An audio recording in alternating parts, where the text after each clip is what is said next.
প্রিয় বন্ধুগণ, আপনাদের প্রত্যেককেই জয় যিশু।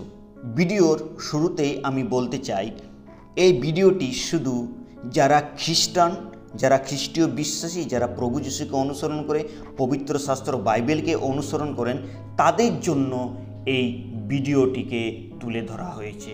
অন্য ব্যক্তিরা এই ভিডিওটিকে যদি দেখেন, আপনারা ব্যক্তিগতভাবে নেবেন না, কিন্তু এই ভিডিওটি আপনারাও দেখতে পারেন এবং শিক্ষা গ্রহণ করতে পারেন। তো প্রিয় বন্ধুগণ, আপনাদের প্রত্যেককে আরেকটিবার আত্মিক বাক্য চ্যানেলের পক্ষ থেকেই আপনাদের প্রত্যেককেই স্বাগতম জানাই। বন্ধুগণ, কিছু সময় ধরে আমাকে অনেক মানুষ এরকম জিজ্ঞাসা করে, অনেক বিশ্বাসের অনেক ভাইয়েরা বোনেরা জিজ্ঞাসা করে যে এখন হোলি খেলার সিজন আসছে, তো হোলি আমরা কি আমাদের বন্ধুদের সঙ্গে আমরাও হোলি খেলতে পারি, বা আমাদের বন্ধু বান্ধবদের সঙ্গে, আত্মীয় স্বজনদের সঙ্গে আমরাও কি হোলি খেলতে পারি? যেহেতু আমরা হচ্ছি খ্রিস্ট বিশ্বাসী, আমাদের কি হোলি খেলা উচিত?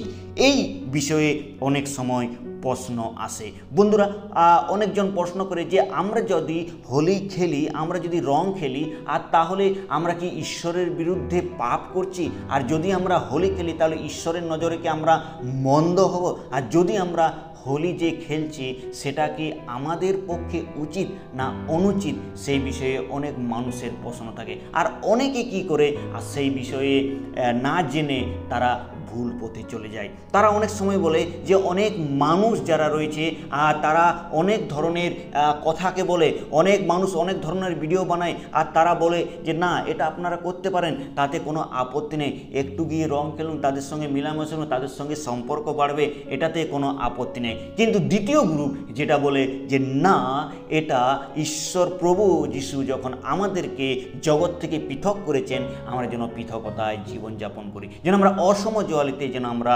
আবদ্ধ না হয়। প্রিয়রা, এবার আমরা জানবো যে আমরা কোন গ্রুপের মধ্যে এখন আছি। আপনারা কোন গ্রুপের মধ্যে আছে সেটা কমেন্ট বক্সে আপনারা নিশ্চয় জানেন। আর আপনি যদি খ্রিস্টান হয়, প্রভু যিশুর বিশ্বাসী হয়, তাহলে আমেন কমেন্ট বক্সে লিখতে ভুলবেন না। আসুন আমরা এখন ভিডিওতে যাই।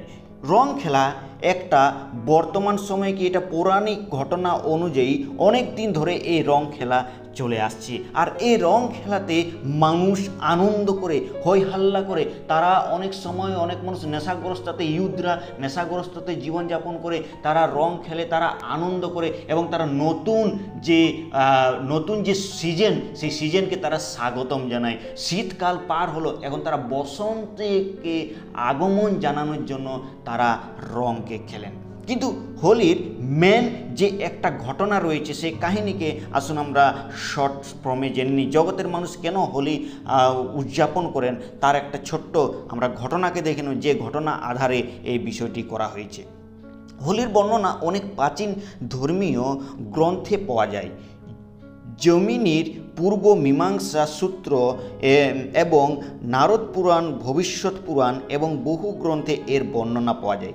হোলি প্রাচীন উৎসব হিসেবে বিবেচিত হয়। হোলি, হোলকা, হোলিকা, ফাগানিয়া ইত্যাদি নামে বিভিন্ন জায়গাতে এই হোলি খেলায়, শুধু ভারতবর্ষে নয়, ভারতবর্ষের অন্য জায়গাতেও, বিদেশেও, দেশও এবং অন্য জাতিরা তারা বিভিন্ন নামে এই রঙের খেলাকে তারা করে থাকে।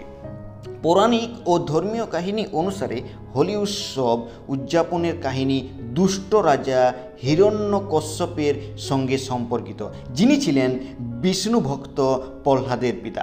তিনি নিজেকে অত্যন্ত শক্তিশালী মনে করতেন এবং কঠোর তপস্যা করার পর তিনি ক্ষমতাবান হওয়ার বরকে তিনি পেয়েছিলেন। কিন্তু তিনি তার ক্ষমতাকে অপব্যবহার করতেন। তিনি তার ক্ষমতাকে অপব্যবহার করে তারা মন্দতার দিকে নিয়ে যেতেন। কিন্তু প্রহ্লাদ ছিলেন সম্পূর্ণ আলাদা। তিনি সেই ভগবান বিষ্ণুর ভক্তের মগ্নে থাকতেন এবং প্রহ্লাদের স্বভাব দেখে বাবা হিরণ্যকশ্যপ রাগ করতেন। আর তাই তিনি প্রহ্লাদকে বহুবার ভগবান বিষ্ণুর উপাসনা করতে নিষেধ করেছিলেন এবং তাকে নিজের পুজো করতে বলেছিলেন। কিন্তু প্রহ্লাদ তার কথাকে শুনেননি। অবশেষে হিরণ্যকশ্যপ প্রহ্লাদকে হত্যা করার সিদ্ধান্ত নেয়। তিনি বোন হোলিকাকে প্রহ্লাদকে কোলে নিয়ে বসতে বলেন। তিনি ভগবানের মহিমা এমন ছিল যে হোলিকা আগুনে পুড়ে ছাই হয়ে গেল। আর প্রহ্লাদ সেই হোলিকার থেকে রক্ষা পেলেন। ও প্রহ্লাদ তার হোলিকার কোলে শুয়েছিলেন, কিন্তু তার কিছু হয়নি। তার বোনের নাম ছিল হোলিকা। আর সেই হোলিকা যখন আগুনে পুড়ে নাশ হলেন, আর তখন এই হোলি উৎসব মানানো হয়। আর তখন থেকে যে মন্দ, সেই মন্দের উপর ভালো জয় হিসেবে উদযাপিত হয়ে আসছে। হোলিকা দহন হোলির একদিন আগে করা হয়। এটি ছিল ইতিহাস, এটি ছিল পৌরাণিক গল্পের ঘটনা। কিন্তু খ্রিস্ট বিশ্বাসীরা যারা বাইবেলকে অনুসরণ করে, যারা প্রভু যিশুকে প্রেম করে, যারা প্রভু যিশুকে অনুসরণ করে এবং খ্রিস্টকে যারা জেনেছে এবং জেনে পড়ে বিশ্বাসের সহিত যারা মণ্ডলীতে ক্রমাগত আসছে, যারা প্রভুকে ধ্যান করে, যারা দিন প্রতিদিন বাইবেল পাঠ করে এবং ঈশ্বরের সত্য বাক্যকে জানে, তারা কি হোলি খেলতে পারে? প্রিয় বিশ্বাসীরা, যদি আমরা সত্যিকারের বিশ্বাসী হয়, তাহলে ঈশ্বরের বাক্যকে আমরা জানব। পুরাতন নিয়ম থেকে শুরু করে নতুন নিয়ম পর্যন্ত আমরা দেখতে পাই সবসময় ইসরায়েলদেরকেও ঈশ্বর বলেছেন, যখন 10 আজ্ঞা দিয়েছেন, যে তোমরা আমার ব্যতিরেকে তোমাদের মধ্যে আর অন্য কোনো দেবতা না থাকুক, তোমরা কোনো খোদিত প্রতিমা নির্মাণ করিও না, আকাশের উপরে এবং ভূমধ্যে যা কিছু রয়েছে সমস্ত কিছু বস্তুর কোনো কিছু তোমরা নির্মাণ করিও না। আর ঈশ্বর তিনি আগেই বলে দিয়েছেন, পূর্বেই তিনি সেটা ক্লিয়ার করেছেন যে তোমরা হচ্ছে সম্পূর্ণ পৃথক।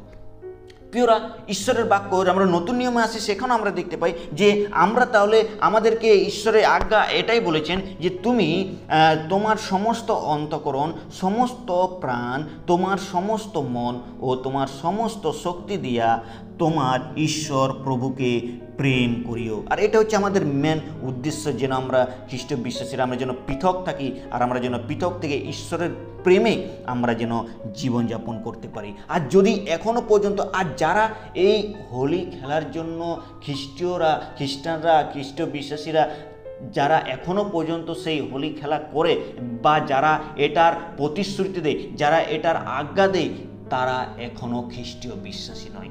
আমাদের মতে তারা এখনও পর্যন্ত প্রভু যিশুকে জানেনি। কেন প্রভু যিশু প্রতিটি জায়গাতে তিনি বলেছেন, তোমরা হচ্ছে পৃথক, তোমরা অসমজলিতে আবদ্ধ হইও না, তোমরা জগৎকে প্রেম করো না, জগতের বিষয়বস্তুতে প্রেম করো না। আর এই সব বাইবেল পদকে আমরা দেখতে পাই, ঈশ্বরের বাক্য সঠিক শিক্ষা দেয় যেন আমরা এইসব থেকে আমরা দূরে থাকি। যেমন 1 করন্থীয় যদি আমরা 10 অধ্যায়ে আসি, 1 করন্থীয় 10 অধ্যায়ে খুব সুন্দর, 10 অধ্যায় 14 পদে খুব সুন্দর একটা বিষয়কে বলেছেন প্রেরিত পৌল, অতএব হে আমার প্রিয়েরা, প্রতিমা পূজা হইতে পালায়ন করো।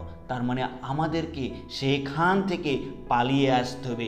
এই রীতি রেওয়াজ, এই নিয়মবিধি আমাদের জন্য নয়। কেন প্রভু আমাদেরকে নিয়মবিধির জন্য উদ্ধার দেননি, তিনি ক্রুশের উপরে মৃত্যুবরণ করেছেন, তিনি কষ্ট সহ্য করেছেন, আর আমাদের সব কিছু নিয়মবিধি থেকে তিনি মুক্ত করেছেন, তিনি ব্যবস্থা থেকে মুক্ত করেছেন, আর আমরা এখন স্বাধীন। তাই প্রিয় বিশ্বাসীরা, আমরা খ্রিস্টের রক্তে কৃত, আমরা খ্রিস্ট বিশ্বাসী, আমরা যেন এই রীতি রেওয়াজে না যাই।